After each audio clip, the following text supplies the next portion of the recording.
పెరుగుతున్న సాంకేతిక పరిజ్ఞానం విప్లవాల మధ్య కూడా ఇక్కడైతే కొన్ని అంతరించిపోతున్న కళలు అయితే చూస్తున్నాం.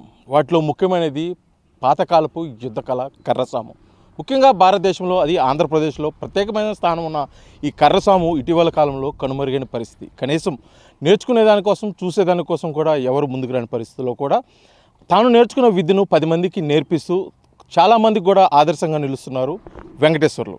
ఇప్పుడు వాళ్ళు పిల్లలకి, మనవరాలకి కాకుండా గ్రామంలోనే అనేక మందికి కర్రసాము నేర్పుతూ కూడా వారు విద్యనైతే పంచే పరిస్థితిలో ఉన్నారు. అతను మాట్లాడి తెలుస్తున్నాం అసలు ఈ కర్రసాము ఎందుకు నేర్చుకున్నారు, ఇది 10 మందికి నేర్పగల కారణాలు ఏదో వారు మాట్లాడి తెలుసుకుని ప్రతి చేద్దామని.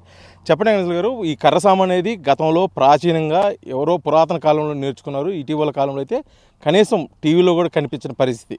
కానీ ఈ కర్రసామును నేర్చుకున్న మీరు నేర్చుకోతో పాటు మీ పిల్లలకి, మీ మనవరాలకి, అదేవిధంగా చాలామందికి నేర్పుతున్నారు. అసలు ముఖ్య కారణం ఏంటి సార్? ఈ కర్ర సాధన అనేది ఒక్క కర్ర సాధనలో ఒక కర్ర చేతిలో ఉంటే 10 మందిని కొట్టే ధైర్యం వస్తుంది. కొట్టకపోయినా పర్వాలేదు, నేను కొడతానని ఒక నిబ్బరం ఉంటుంది.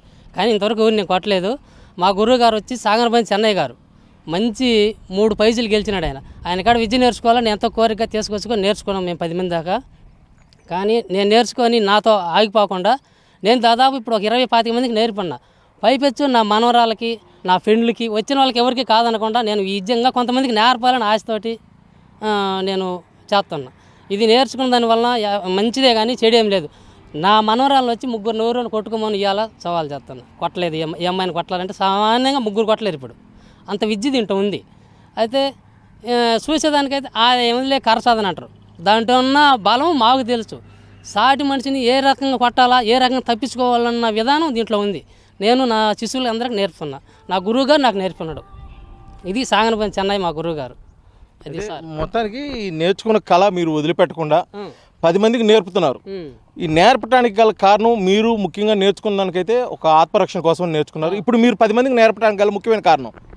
నేను కూడా మా గురువు గారి కానీ నేర్చుకొని నేను 10 మందికి తెలియాలి. ఈయన మా గురువు గారిని నన్ను కూడా మా శిశువులుగా చెప్పుకొని అందరూ ఉంటారని నాకు ఒక ఆనందం కోసమే నేను నేర్పుతాను. 10 మందికి నేర్పాలి అనేది నాకు కోరిక. ఈ డబ్బులు తీసుకోను, ఏం తీసుకోను, సంతోషంగా నేర్పుతాను. నాగా నేర్చుకున్న వాళ్ళు మళ్ళీ నేను ఏదో ఊర్లో కార్యక్రమాలు ఉంటే సరదాగా కద్దోడు చేద్దారని పిలుతుంటారు. నేను పోయి చేస్తుంటా, పిల్లలందరూ వస్తారు. అది ఒక హ్యాపీగా ఉంటుంది. దీనికోసం నేను చేస్తున్నా.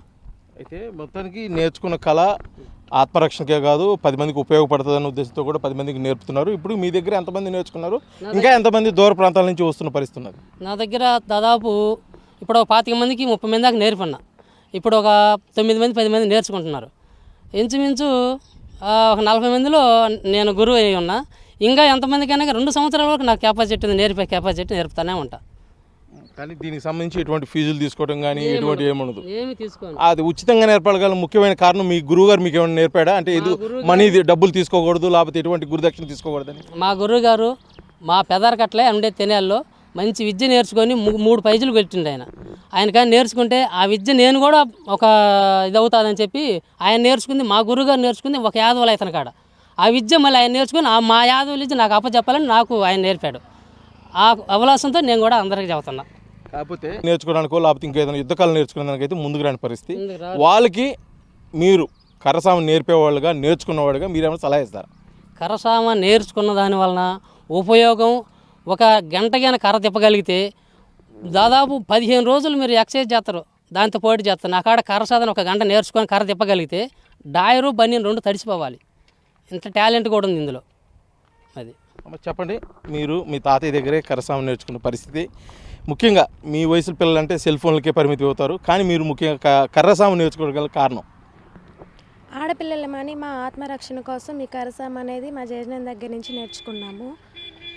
ఇది నేర్చుకోవడం వల్ల ఆడపిల్లలు అనేవాళ్ళు ఈ రోజుల్లో బయటకు వెళ్తే ఎలా జరుగుతుందో అందరికీ తెలిసిందే.